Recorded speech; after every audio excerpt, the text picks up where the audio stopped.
Samantha has asked, what tips do you have to help characters sound different? If you have any specific strategies and ideas you can share, that'd be great. So I assume that Samantha's talking about voice, because if you're writing multiple POV or even in their dialogue, I guess, I get this question a lot and I struggle to answer it. So I'm really curious to see what you have to say about it.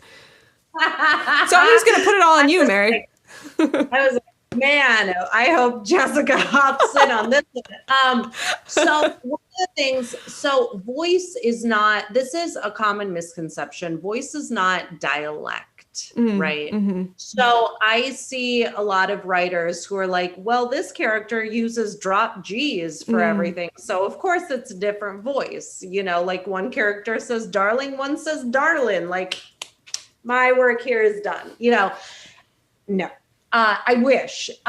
So dialect, actually, I find less is more. If you do have a character that you really want to make them stand out, they speak a certain way with a certain word choices or a clear dialect, less is more. Like, don't drop every G if your person has a Southern twang, because it really does tend to override anything else or anything with nuance that we can glean from the character. Voice is so much more than that. Voice is word choice. Voice is syntax. Voice is the length of the sentences that the person uses. Voice is emotion and tone. There was this, I forget what it was. I think it was an SNL bit, or I'm completely misattributing it, but it was about how New Yorkers, when they really like something, they get more and more like violent in their imagery. They're like, oh my God, this apartment is so cute. I am just going to kill myself. Like it is this like really kind of intense, like the intensity comes out when they like something, whereas another person with a different voice or a different tone or a different kind of vibe about them will be like, oh, this apartment is so cute. It makes me want to cry, and then the New Yorker is over here being like, oh, I hate it. Oh, it's so great.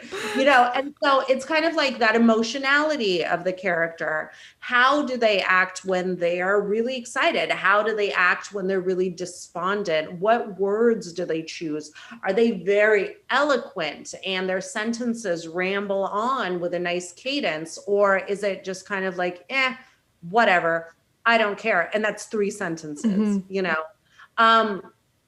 So it's not just, so it's not just dialogue, but it's kind of the whole lens. If you're in a point of view, whether it's first or third close, the whole way in which they would describe a room, do they know all the words for different colors, or is it just kind of blue, or is it cerulean, or is it, all of these, it kind of says something about the character that they would know that. Right. How detailed are they? Some characters would be happy to describe everything in great detail, and others will zoom out and be more sparse. I mean, voice just breaks down along so many different metrics. And one thing to catch is your own writing tics. And a lot of the time writers, they kind of lean on their strengths. And so everybody has a gift for imagery. And I'm like, no, one character could maybe, but not every character would describe a room in such detail, or all the colors of a sunset. Somebody would just be like, nice sunset, bro, Not to rely on slang either. I think just anytime you over rely on something, that's something to watch out for. And in this ghostwriting project, every single character started like every second bit of dialogue with well, comma. And I'm like, no. If this is one of the writer's sort of habits that they should break, honestly, let's give it to one character. So just one character now says, well, kind of I took it way down but nobody else got to start a sentence with well in the whole manuscript. That was something I was very intentional about, because then all the characters are going to wash together. Yeah, for sure.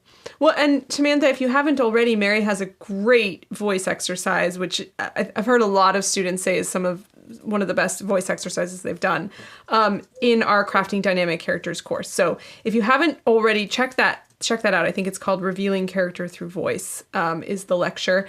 And it's just a great way to kind of test other voices. And we had a lot of fun. Mary and I did it as well and shared our results. And we got to really kind of go exaggerated into different voices. And again, as I said to, I think, Zach earlier, is just being able to play around is really, really helpful in trying to nail down different voices for different characters. This is something I really admire about you, Jessica. Your brain for developing exercises is just top notch.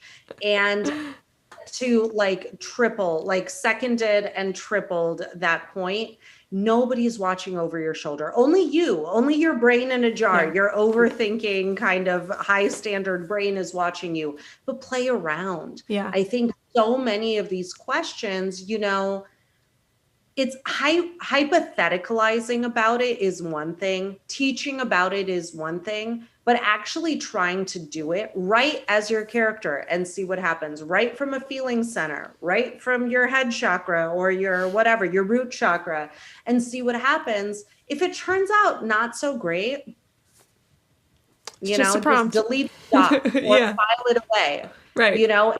Try again tomorrow. But everything is an opportunity to learn something, even if it doesn't work out. Yeah.